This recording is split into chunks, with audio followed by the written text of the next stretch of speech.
குளிர்கால மூட்டு வலி. டிசம்பர் மாதம் பார்த்தீங்க அப்படின்னா கடுமையான குளிர் இருக்கக்கூடிய காலம். அப்போ முழங்காலில் அதிகமான மூட்டு வலி வரும். காரணம் காரணம் அந்த மூட்டுக்கு சரியான இரத்த ஓட்டம் இந்த சமயத்தில் கிடைப்பதில்லை.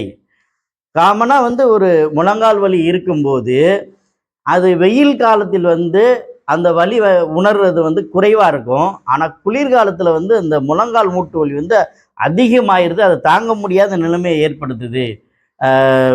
முழங்கால் மூட்டு வலி உள்ளவங்களுக்கு தான் இந்த வலி அதிகமாகுது. அப்போ அப்படியே வச்சுக்கிட்டு இருந்தால் என்ன ஆகுன்னா, நம்ம அழுத்தி நடக்க நடக்க அப்போ எலும்பு மாதிரி வளர்ந்து போய் குத்தி அதிகமான பிரச்சனை ஏற்படுவதற்கு வாய்ப்புகள் இருக்கிறது. இன்னைக்கு பார்த்தீங்க அப்படின்னா நிறைய பேருக்கு இந்த முழங்கால் மூட்டு வலி இருக்குது. இந்த முழங்கால் மூட்டு வலிக்கு நம்ம நிறைய மாத்திரைகள் எடுப்போம். அதே மாதிரி பார்த்தீங்க அப்படின்னா சித்த மருத்துவம் இது மாதிரிலாம் நிறைய சிகிச்சைகள் செய்வோம். ஆனால் எல்லாருக்கும் சரியாகாது. ஒரு சிலருக்கு வேணால் சரியாகலாம். இப்போ இந்த சரியாக முடியாத நிலையில் என்ன சிகிச்சை இந்த மூட்டு வலிக்கு எடுத்துக்கிட்டால் சரியாகும் அப்படின்னு பார்த்தீங்கன்னா, அந்த நம்ம பிசியோதெரபியில் சொல்லக்கூடிய இந்த ட்ரை நீடிலிங் தெரப்பி.